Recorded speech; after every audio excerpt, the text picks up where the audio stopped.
Hello guys, good morning po. Ngayon nga po ay dadalhan ko si Papa ng tubig. Medyo nga po malayo dun sa pinagtatrabahoan niya. Dahil nasa labas po siya nagtatrabaho. Tara po, samahan niyo po ako.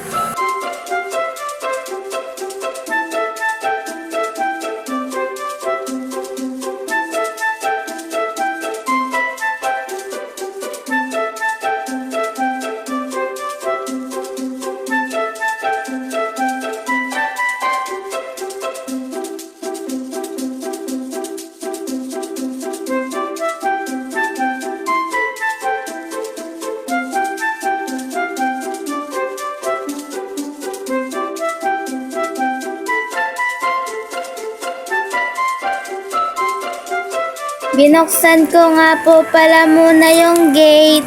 Hindi naman po tayo pwedeng tumagos sa gate. Charot!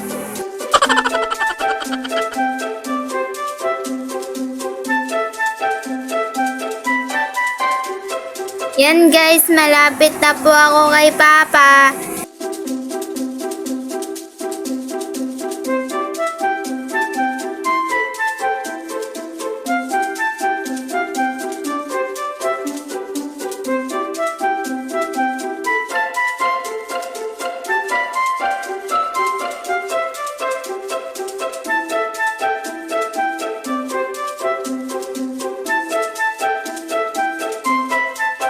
Nakarating na po ako sa puso mo. Charot lang po. Ay, sa pinagtatrabahoan po pala ni Papa. At linagay ko na po yung lalagyan ng tubig. Ayan po si Papa, nagtatrabaho kahit mainit po ang panahon.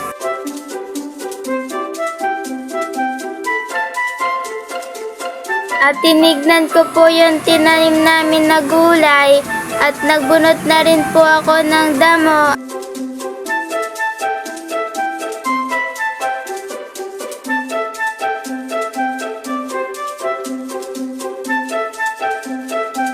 At pinulot ko po ang mga sanga ng kahoy at nilagay ko po sa gilid.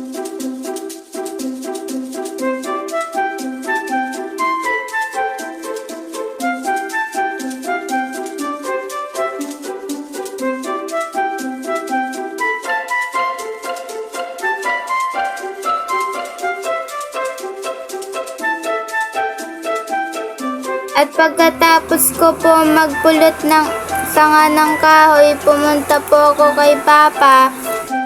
At sinubukan ko po yung ginagawa ni Papa. At akala ko po madali, yun pala mahirap. Kaya ibinalik ko po yung pala kay Papa. At umalis na po ako.